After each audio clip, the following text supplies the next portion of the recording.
अस्सलामुअलैकुम नाजरीन, smart news में खुश आमदीद। शुरू अल्लाह के नाम से जो हर काम में आसानी पैदा करने वाला है।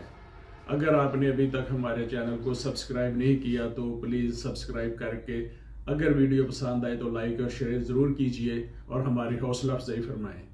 नाजरीन, कुरान मजीद के तर्जमा और तफसीर पर हमारी ज़ुबान में अब तक इतना काम हो चुका है, अब किसी शख्स का महज बरकत और सादत की खातर एक नया तर्जमा और एक नई तफसीर शाया करना बाइस बरकत व सादत और अजर व सवाब का मुवज्जब तो ज़रूर हो सकता है, लेकिन ज़्यादा ज़रूरत इस अमर की है कि हम पहले से किए गए तर्जमा और तफसीर से रहनुमाई हासिल करें।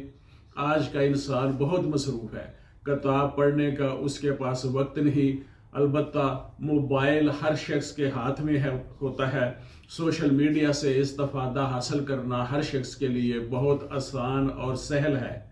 लिहाजा स्मार्ट न्यूज़ आज से आगाज़ कर रहा है कि हमारी कोशिश है कि कुरान मजीद की तफसीर अपने नाज़रीन तक मुख्तलिफ वीडियोज़ में पहुँचाएँ ताकि वो इससे इस्तिफ़ादा कर सकें। इसके लिए हमने मुल्क के नामवर मुहक्किक अबू लाला मदूदी की तफसीर तफ़हीमुल कुरान से इंतखाब किया है। अल्लाह पाक उन पर रहमत नाज़र फरमाए, उन्होंने दीन के लिए बहुत बड़ा काम किया है। स्मार्ट न्यूज़ तफ़हीमुल कुरान को आपकी सहूलत के लिए मुख्तसर वीडियो के ज़रिए एक साथ में आप तक पहुँचाएगा ताकि कुरान पाक की असल रूह आप तक आपकी अपनी ज़ुबान में पहुँचे, ताकि कुरान के सही मुद्दा से हर इंसान जो है वो रूशनास हो सके। और हम सब को अरबी ज़बान चूँकि नहीं आती, हम अलूम कुरान के वसी ज़खायर से इस्तिफ़ादा नहीं कर सकते। हमें कुरान का मफ़हूम और मुद्दा समझने के लिए ये ज़रूरी है कि अपनी ज़ुबान में उसे समझें। अल्लाह ने बार बार गौर व फ़िक्र का हुक्म दिया है। गौर व फ़िक्र तब ही मुमकिन है जब हमें बात अपनी ज़ुबान में आसानी से समझ आ रही होगी, ताकि कुरान जो असर इंसान पर डालना चाहता है वो असर उसी वक्त हम पर पड़ेगा जब हम कुरान की इस आयत को जो पढ़ी जा रही है समझ रहे हों कि क्या कहा जा रहा है।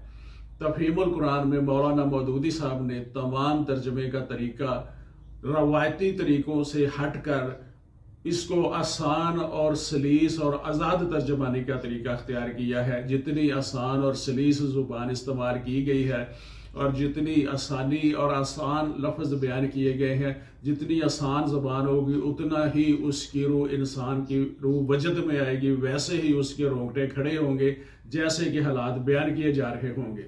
अगर कुरान पाक का सिर्फ लफ्ज़ी तर्जमा कर दिया जाए तो वो मुतरजम के इल्मी ज़ौक़ और इसकी इल्मी दस्तरस का नमूना तो होगा, लेकिन बात आम फहम ना होने की बिना पर सुनने वालों की आंखों में ना आंसू आएंगे, ना उसके जज्बात में कोई तूफ़ान पैदा होगा, ना ही उसे ये एहसास होगा कि कोई चीज़ अक्ल व फ़िक्र को तस्ख़ीर करती हुई उसके कल्ब व जिगर में उतरती जा रही है, और वो जान लेगा कि ये वाकई वही किताब है जिसकी नज़ीर लाने के लिए दुनिया भर को अल्लाह ताला ने चैलेंज किया है।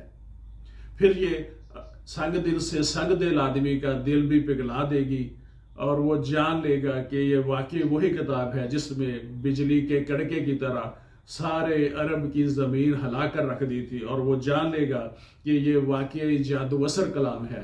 कुरान मजीद की हर सूरत दरअसल एक तकरीर थी जो ख़ास मौका पर नाज़िल होती थी। कुरान मजीद की तरतीब बाद के लोगों की दी हुई नहीं है, बल्कि ये खुद अल्लाह ताला की हदायत पर नबी सल्लल्लाहु अलैहि वसल्लम ने ही इसको तरतीब दिया है। जब कोई सूरत नाज़िल होती तो आप सल्लल्लाहु अलैहि वसल्लम उसी वक्त अपने कातबों में से किसी को बुलाते और उसको ठीक ठीक कलमबंद करवा कर हदायत फरमाते कि यह सूरह फ़लाँ सूरह के बाद और फ़लाँ सूरह से पहले रखी जाए। फिर इसी तरतीब के मुताबिक आप सल्लल्लाहु अलैहि वसल्लम खुद भी नमाज में और दीगर मौके पे कुरान मजीद की तिलावत फरमाते थे और इसी तरतीब के मुताबिक सहाबा कराम अजमईन को याद करवाते थे। लिहाजा ये एक साबित शुदा हकीकत है कि कुरान मजीद का नज़ूल जिस रोज़ मुकम्मल हुआ उसी रोज़ इसकी तदवीन और तरतीब का काम भी मुकम्मल हो गया।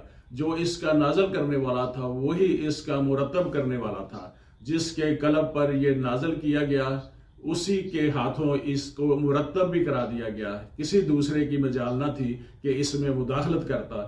یہ تھا قرآن پاک کی ترجمہ تفسیر کی پہلی قسط تفہیم القرآن سے۔ ہم آئندہ ایک ساتھ میں ترجمہ اور تفسیر شروع کریں گے اور اس آفاقی اور لاسانی کتاب کے فیوز و برکات حاصل کریں گے۔